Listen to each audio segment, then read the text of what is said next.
नमस्कार दोस्तों, स्वागत है आप सभी का हमारे YouTube चैनल में। आज हम बात करेंगे लक्ष्मण की मृत्यु की खबर सुनते ही माता उर्मिला क्यों हंसने लगी। रामायण को आज तक हमने, आपने और इस समाज ने श्री राम के दृष्टिकोण से देखा। लक्ष्मण को देखा, देवी सीता को जाना, हनुमान के भक्ति भाव को जाना, रावण के ज्ञान को पहचाना, लेकिन ये कभी ध्यान नहीं दिया कि इस रामायण में अगर कोई सबसे अधिक उपेक्षित और अनदेखा पात्र था तो वह थी लक्ष्मण की पत्नी जनक नंदिनी सीता की अनुजा उर्मिला। आइए कहानी को विस्तार पूर्वक जानते हैं। उससे पहले अगर आप हमारे चैनल पे नए हैं तो चैनल को सब्सक्राइब कर लें। जब राम सीता वनवास को जाने लगे और बड़े आग्रह पर लक्ष्मण को भी साथ जाने की आज्ञा हुई तो पत्नी उर्मिला ने भी उनके साथ जाने का प्रस्ताव रखा, परंतु लक्ष्मण ने उन्हें यह कहकर मना कर दिया कि अयोध्या के राज्य को और माताओं को उनकी आवश्यकता है। उर्मिला के उस नौयौवन कंधों पर इतना बड़ा दायित्व डालकर लक्ष्मण चले गए। वो पल, वो जीवन सरिता जो कोई भी नववधु अपने पति के साथ गुजारती है, वो उर्मिला के नसीब में नहीं लिखा गया था। पतिव्रता स्त्री के जीवन के चंचल पड़ाव पर भी, अपने पति से दूर रहने पर भी लेस मात्र भी किसी और का ध्यान नहीं किया गया।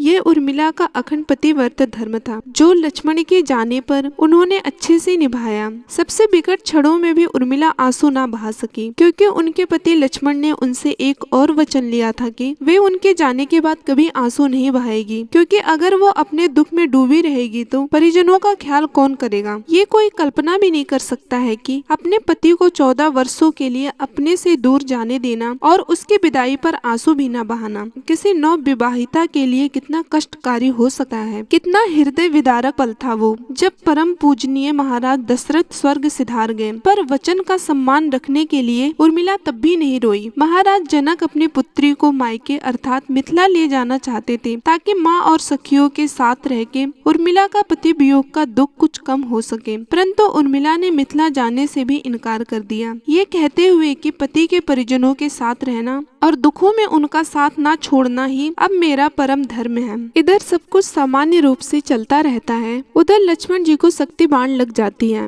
राम के अनुरोध करने पर हनुमान जी संजीवनी लेके आते हैं। जब वो संजीवनी लेकर आते हैं तो रास्ते में उनको अयोध्या के दर्शन होते हैं। वे सोचते हैं कि जब इस रास्ते से ही जा रहे हैं तो चलो अयोध्या के दर्शन कर लेते हैं। वो उधर से जैसे ही गुजरते हैं तो उधर अयोध्या के सैनिक जो उनको देख रहे होते हैं, उन्होंने भरत जी को बताया कि कोई इधर से शत्रु आ रहा है जो अयोध्या पर आक्रमण करना चाहता है। उसी समय भरत जी ने अपने धनुष से तीर निकाला और हनुमान जी के ऊपर निशाना साध दिया। उसी समय हनुमान जी मूर्छित होकर नीचे गिर गए। जब वो मूर्छित होकर नीचे गिरे तो राम राम बोलने लगे। तब दौड़कर भरत जी उनके पास गए और बोले, आप कौन हो जो राम राम पुकार रहे हो। तब हनुमान जी ने उनको सारी बातें बताई और बोला कि लक्ष्मण जी को शक्ति बाण लग गया है, मैं उन्हीं के लिए संजीवनी लेके जा रहा हूँ, जो कि मुझे सूर्य उदय से पहले पहुँचना है। इस बात को सुन के भरत जी बहुत दुखी हुए और वो हनुमान जी से बोलने लगे कि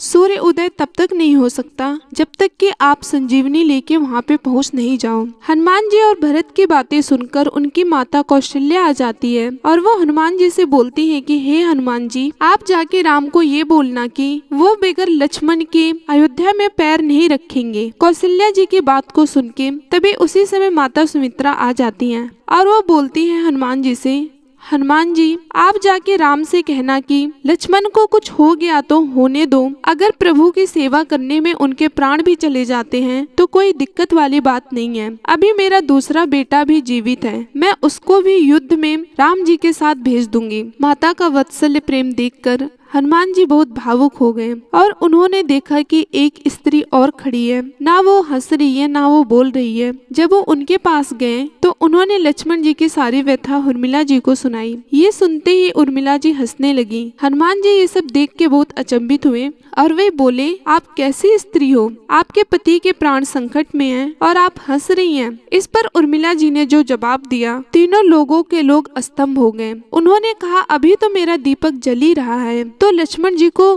क्या हो सकता है? उर्मिला जी ने हनुमान जी से बोला, हनुमान जी, आप चाहे तो अयोध्या में विश्राम भी कर सकते हैं। सूर्य जब तक नहीं निकलेंगे, जब तक कि आप वहाँ पे पहुँच नहीं जाएंगे। ये सुनकर हनुमान जी बहुत अचंभित हुए और फिर उन्होंने सब लोगों से आज्ञा ली और पर्वत को लेकर श्री राम के पास पहुँच गए। हमारे द्वारा बताई गई कहानी आपको कैसी लगी? अगर कहानी अच्छी लगी तो कमेंट में जरूर बताइएगा और साथ ही चैनल को सब्सक्राइब कर लीजिएगा। जय श्री राम।